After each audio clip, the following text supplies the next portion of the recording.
Hi everybody and welcome to another Scratch tutorial, this time focusing on advanced output node techniques. So here we have a construct which we want to export in multiple different ways, and therefore we're going to the outputs menu, and here we have our main output node, which kind of is our timeline, just represented as a node. So the output node settings in terms of resolution and frame rate are our timeline settings. And that's why we always want to attach other derived output nodes to the main output node. So here we have our main output node, and we can attach multiple other output nodes, like image output nodes, like MXF output nodes, like QuickTime export nodes. And all of those can export different formats. The QuickTime export node can, for example, output various flavors of QuickTime codecs, everything that is basically installed on the OS. Our MXF output node can export various flavors of Avid's Linux HD format, and an image output node can output all those different image sequence formats. Now, besides exporting different image sequences, image output nodes can actually be used as intermediate output nodes to do special gradings or color space transforms or resolution changes or stuff like that. So let's quickly delete those export nodes here and have a look at our main output node. Our main output node is at the moment in Ultra HD resolution and sRGB color space. So when we now attach an image files node, we can set this node, for instance, to HD. And in the Format Settings tab, we can choose the scaling, because right now, when we look at it, we can see that our output is actually cropped.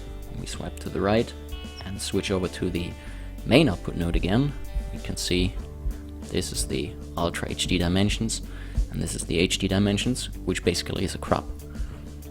So we could set the scaling to fit width in this case, enter the player again, and now we can see all our content fits inside the HD dimensions. If we go to the matrix and to the shot menu, we have the same settings here, because the shot menu inside the matrix always has source settings for the node that we're looking at. If our node is, for example, a red raw clip, we would have all the debugging settings here in this menu. In this case, it's an output node, and as such, we have the settings here in the shot menu. Okay, so now we have created an HD sized output from our Ultra HD timeline. What else could we do? For example, create another image node, and this time change the color space to, let's say, XYZ, because we want to render digital intermediates to be authored in a DCP package. So now this node will take the sRGB input from the main output node and transform it to XYZ. And if we change the format of our image sequence to JPEG 2000, have a look at the format settings, make sure it's DCI compliant. Now we would render JPEG 2000 image sequences in XYZ color space. Then again, we could once more add another image node and enter into the player with that node, go to the matrix and apply special grading, for instance bringing down the gamma considerably. So now the whole thing is a bit darker. And now we have a special grading on this image node. And downstream from those image nodes, we can of course attach other output nodes like a QuickTime export. Set this to ProRes HQ.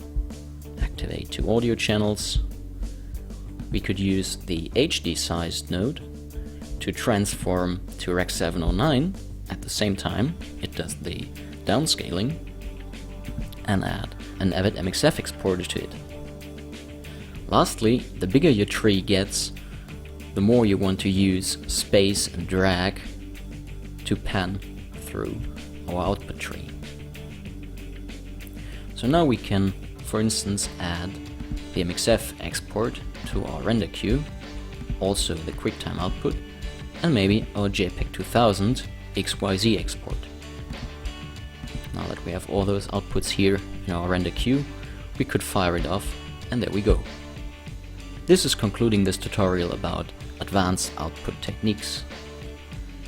In a nutshell, image export nodes can serve as image render nodes, as you probably know them already, but they can also serve as intermediate output nodes that can do various transforms such as resolution changes, color space conversions, or apply special gradings. Export nodes like the MXF node or the QuickTime export node, or our MP4 H.264 encoder or broadcast wave file writer cannot do those conversions. They can just export their respective format. Alright, I hope this tutorial was useful to you and see you next time. Bye!